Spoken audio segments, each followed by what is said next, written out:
നിങ്ങൾ ഈ വാർത്ത കണ്ടിരുന്നോ? 2-3 വർഷങ്ങൾക്ക് മുമ്പ് സ്വന്തം കുഞ്ഞിനെ കൊന്ന അമ്മ എന്ന തലക്കെട്ടോട് കൂടിയിട്ട് ദിവ്യ ജോണിയുടെ വാർത്ത വൈറലായിട്ടുണ്ടായിരുന്നു. അതിനുശേഷം അവരുടെ ഒരുപാട് ഇൻ്റർവ്യൂസും കാര്യങ്ങളൊക്കെ വന്നിട്ടുണ്ടായിരുന്നു. അതിലവർ വ്യക്തമായിട്ട് പറയുന്നുണ്ട് സ്വബോധത്തോടെ ആയിരുന്നില്ല അവരത് ചെയ്തതെന്ന്.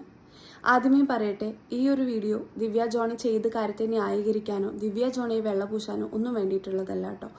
പകരം അവരെ അതിലേക്ക് എത്തിച്ച ഒരു സാഹചര്യം അല്ലെങ്കിൽ പോസ്റ്റ്മോർട്ടം ഡിപ്രഷൻ എന്ന ഒരു മാനസിക രോഗാവസ്ഥയെക്കുറിച്ചാണ് നമ്മളിന്ന് സംസാരിക്കുന്നത്. വാർത്ത കാണുന്ന എല്ലാവരും സ്വാഭാവികമായിട്ടും അവരെ കല്ലെറിയുക തന്നെയാണ് ചെയ്തിരുന്നത്.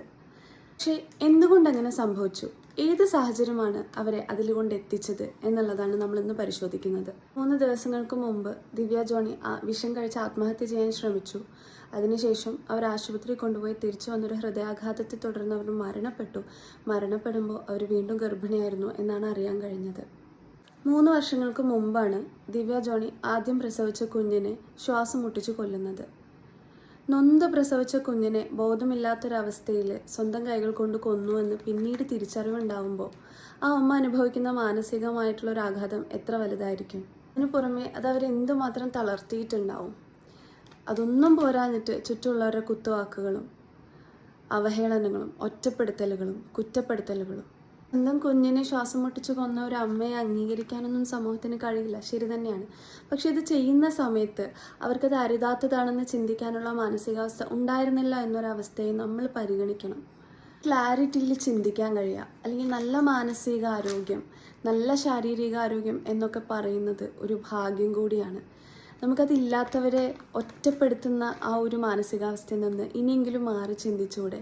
ദിവ്യ ജോണിയുടെ സ്റ്റോറി നമുക്ക് പറഞ്ഞു തരുന്നത് എന്താണ്?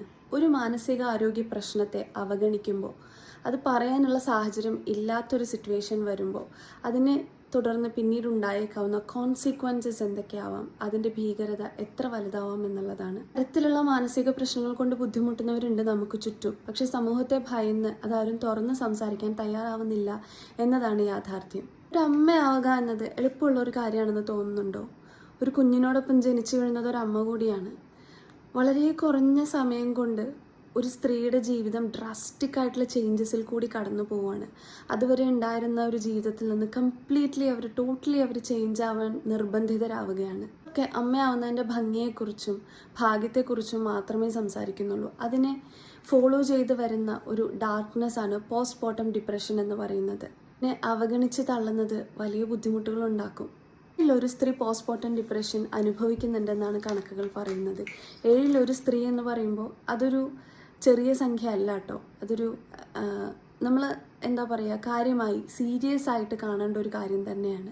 പോസ്റ്റ്മോർട്ടം ഡിപ്രഷനെ നമ്മൾ ബേബി ബ്ലൂസ് എന്ന് വിളിക്കാറുണ്ട്. പക്ഷെ കേൾക്കുന്ന അത്ര ക്യൂട്ടല്ല പോസ്റ്റ്മോർട്ടം ഡിപ്രഷൻ എന്ന് പറയുന്നത്. പോസ്റ്റ്മോർട്ടം ഡിപ്രഷൻ അനുഭവിക്കുന്ന സ്ത്രീകൾക്ക് സ്വന്തം കുഞ്ഞുങ്ങളോടൊരു ഡിസ്കണക്ഷൻ ഫീൽ ചെയ്യും. അവർ പോരാ എന്നുള്ളൊരു തോട്ട് ചിലപ്പോൾ ഉണ്ടാവാം. ജീവിതത്തിൽ ഏറ്റവും അധികം സന്തോഷിക്കേണ്ട സിറ്റുവേഷൻസിൽ അവർക്കതിന് കഴിയാതെ വരുന്നു എന്നുള്ളതാണ്. അറ്റമില്ലാത്തൊരു മടുപ്പ് തോന്നും, ഒറ്റയ്ക്കിരുന്ന് കരയാൻ തോന്നും. എത്ര തന്നെ ശ്രമിച്ചാലും സ്വയമേ അവരൊരു ഫെയിലിയർ ആണെന്ന് ഫീലുള്ളിലുണ്ടാവും. ഇതൊക്കെ ആവട്ടെ സൂയിസൈഡൽ ടെംപ്റ്റേഷൻ ആയിരിക്കും. ഞാനില്ലെങ്കിൽ എൻ്റെ കുഞ്ഞ് കുറേ കൂടി ബെറ്റർ ആയിരിക്കുമായിരുന്നല്ലോ എന്നുള്ളൊരു തോട്ട് വരും. ഇതിനൊക്കെ നമ്മുടെ സമൂഹത്തിന് വലിയ പങ്കുണ്ട് എന്നുള്ളത് നമുക്ക് മറക്കാൻ പറ്റില്ല കേട്ടോ. പോസ്റ്റ്മോർട്ടം ഡിപ്രഷൻ പോസ്റ്റ്മോർട്ടം സൈക്കോസിസ് ആയിട്ട് മാറുമ്പോൾ അവരെന്താണ് ചിന്തിക്കുന്നത് പ്രവർത്തിക്കുന്നത് എന്നതിനെക്കുറിച്ച് അവർക്ക് യാതൊരു ബോധവും ഉണ്ടായിരിക്കില്ല. റിയാലിറ്റിയുമായിട്ടൊരു കംപ്ലീറ്റ് ഡിസ്കണക്ഷനിലായിരിക്കും അവരുടെ മൈൻഡ്. അതുകൊണ്ട് തന്നെയാണ് പോസ്റ്റ്മോർട്ടം ഡിപ്രഷൻ ഒരു രോഗാവസ്ഥയാവുന്നത്, ചികിത്സിച്ച് ഭേദമാക്കേണ്ട ഒരു അസുഖമാവുന്നത്. പോസ്റ്റ്മോർട്ടം ഡിപ്രഷൻ അനുഭവിക്കുന്ന സ്ത്രീകളിൽ പലർക്കും അത് തുറന്ന് സംസാരിക്കാൻ കഴിയുന്നില്ല എന്നുള്ളത് തന്നെയാണ് അതിൻ്റെ ഭീകരാവസ്ഥ. കാരണം സമൂഹം അത് അംഗീകരിക്കുമോ എന്ന ഭയമാണ്. നീയൊക്കെ ഒരു അമ്മയാണോ എന്നുള്ളത് തന്നെയാവും സ്വാഭാവികമായിട്ടും ആദ്യം അവർ നേരിടേണ്ടി വരുന്ന ചോദ്യം. അതുകൊണ്ട് തന്നെ ഇനീഷ്യൽ സ്റ്റേജസിൽ ഇതിനെ സപ്രസ് ചെയ്ത് വെക്കാൻ പലരും നിർബന്ധിതരാവുകയാണ്. പോസ്റ്റ്മോർട്ടം ഡിപ്രഷൻ ആദ്യത്തെ ആഴ്ചകളിൽ തന്നെ മനസ്സിലാക്കിയിരുന്നെങ്കിൽ, അവർക്ക് വേണ്ട ശ്രദ്ധയും പരിഗണനയും ചികിത്സയും കൊടുത്തിരുന്നെങ്കിൽ ഒരുപക്ഷെ ദിവ്യ ജോണിയും കുഞ്ഞും ഇന്നും ജീവനോടെ ഉണ്ടാവുമായിരുന്നു. അവർക്കൊരു ജീവിതം ഉണ്ടാവുമായിരുന്നു. മാനസികാരോഗ്യ പ്രശ്നങ്ങൾക്ക് വേണ്ടത് വിധിക്കലല്ല, ജഡ്ജ്മെൻ്റ് അല്ല, സപ്പോർട്ടാണ്, ശരിയായ ചികിത്സയാണ്. നമ്മുടെ കൂടെയുള്ള മനുഷ്യന്മാരെ മനസ്സിലാക്കി ചേർത്ത് നിർത്തുമ്പോഴാണല്ലോ നമ്മൾ മനുഷ്യന്മാരാവുന്നത്. പോട്ടും ഡിപ്രഷനുമായിട്ട് സ്ട്രഗിൾ ചെയ്യുന്ന അമ്മമാരോടാണ്, നിങ്ങൾ തനിച്ചല്ല, നിങ്ങളെ മനസ്സിലാക്കുമെന്ന് ഉറപ്പുള്ള ആരെങ്കിലും ഒരാളോടെങ്കിലും തുറന്ന് സംസാരിക്കാനായിട്ട് ശ്രമിക്കുക. അമ്മമാർക്ക് ചുറ്റുമുള്ളവർ ഒരല്പം സ്നേഹവും പരിഗണനയൊക്കെ അവർക്ക് കൂടി കൊടുക്കാനായിട്ട് തയ്യാറാവുക. റിയലിസ്റ്റിക് അല്ലാത്ത എക്സ്പെക്റ്റേഷൻസും ഒരു കഴമ്പും ഇല്ലാത്ത അഭിപ്രായങ്ങളും കൊണ്ട് അവർ വീർപ്പ് മുട്ടിക്കാതിരിക്കുക.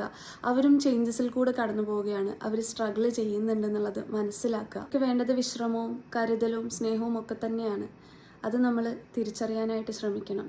ഇനിയും ദിവ്യ ജോണിമാർ ഉണ്ടാവാതിരിക്കട്ടെ എന്ന് പ്രാർത്ഥിച്ചുകൊണ്ട് താങ്ക് യു.